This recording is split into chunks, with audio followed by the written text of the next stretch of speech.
Today's topic, Lilly Singh's show just got renewed and everyone on YouTube has had some reactions. Oh my god. Yo,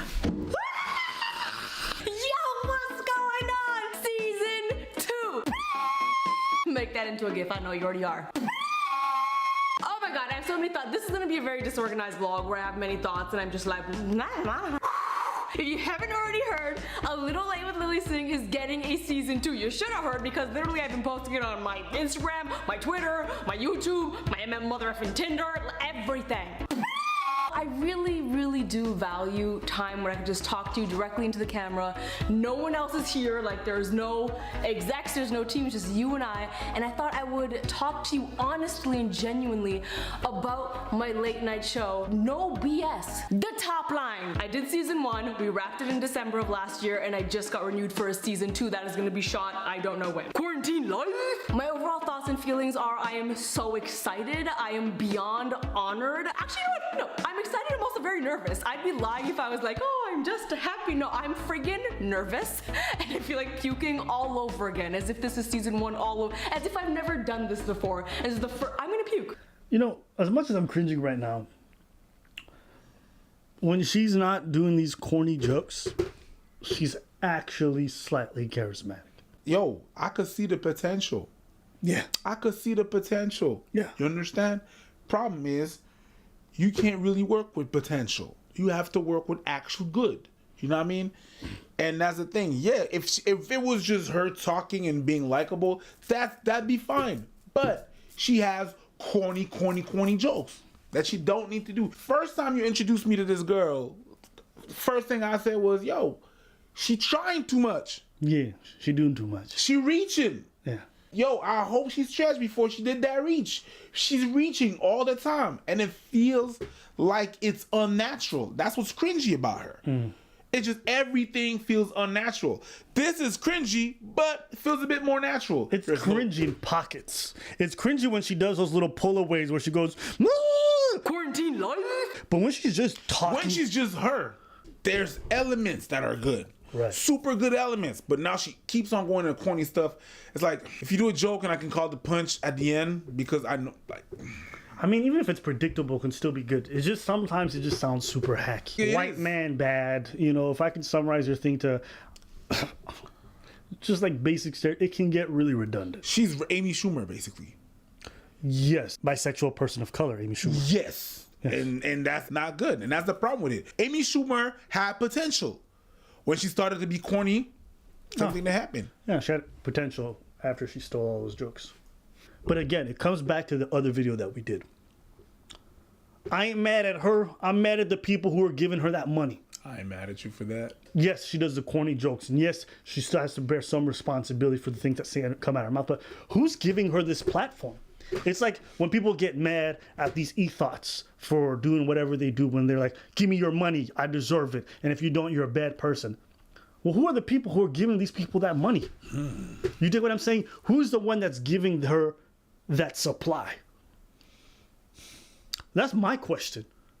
Right? Because like by all judging, like if you look at the ratings, it didn't do it exceptionally well. So what is the reason behind the people bringing this person back? That's my main question. Now look, I'm not going to hit on her because she got a second chance. Good for her. I hope she takes it and she takes it far.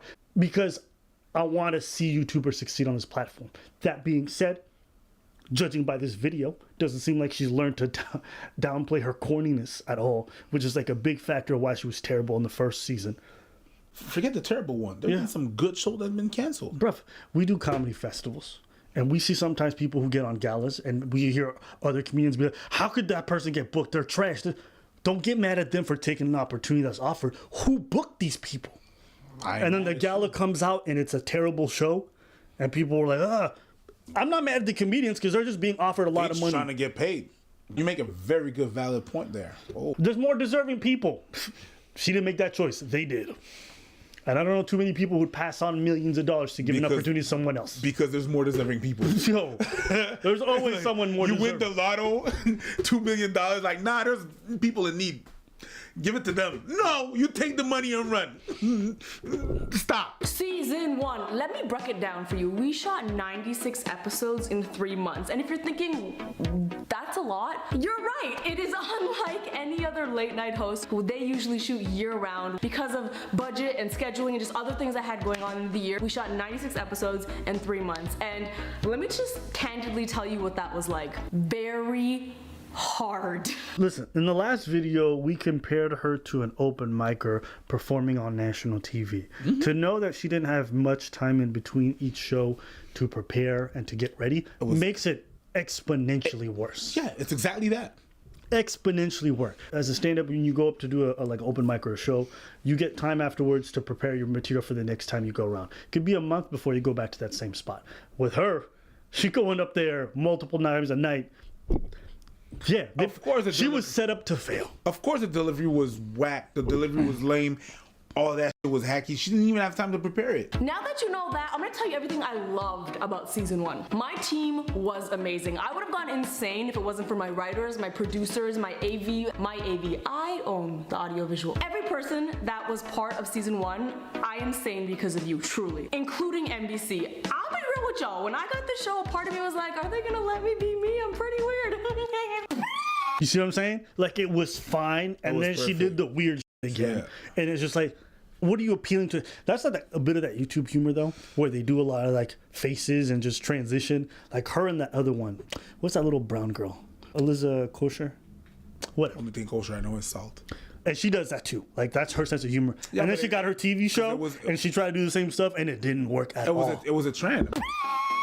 But NBC has never made me alter who I am. I can truthfully look at you and say they've always supported who I am as a person, and for that, shout outs, shout outs, shout outs. One of the things I loved most about season 1 was I felt like there's a lot of episodes when I watched them back, I was like, you know what? This right here is representation. Episodes like myself and Mindy Kaling, like myself and Stephanie Beatrice, like myself and Cal Penn, where you're hearing Tamil words and Hindi words and Bollywood movie references and 2 girls talking about their sexuality. I'm like, you know what? I have never seen a conversation like this online. And it was so wonderful for me to see comments and tweets from you saying exactly that. Like, I feel like my TV's broken. I see 3 brown people on my screen talking about things I relate to.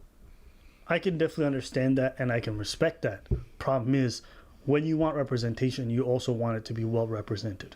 Meaning, the first time I see an Ethiopian person on the national stage, maybe I don't want to see them, you know, acting like it's a World Vision commercial. You dig what I'm saying? Like, how we're represented also matters. It's not just showing up at the ball. What you do there also matters. By far the biggest win of season 1 was how much I learned. I feel like I learned a lifetime of things. Y'all, this was my first time doing anything of this nature. I didn't know about budgets, about production of this size, about unions, about standards and practices, about shoot schedules, like literally amateur. It was a really great experience, and I learned so much, and I'm so incredibly proud of what we were able to do, considering a lot of the challenges associated with the show. But now I'm gonna just be real with you and tell you the things that I think I can improve on. One of the things I pride myself in is my self-awareness. I think I'm pretty good at being self-aware, and so I can truthfully sit here and tell you that there were some episodes of the show where I was like, oh, this is amazing, I love this,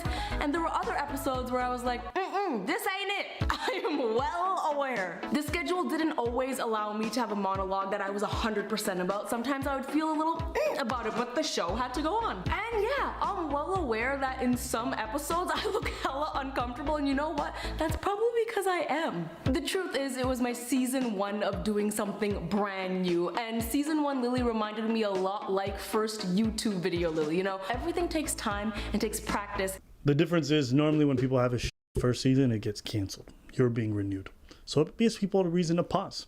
I've watched plenty of TV shows that I loved, that I thought were great, and that did okay with ratings, still got shelved. So when people see your first season and they thought it was terrible and they see it renewed, there's reason to understand why people might be like, ugh. And look, you know, another criticism of her would be the fact that she's unable to take any of this criticism. And that's fair.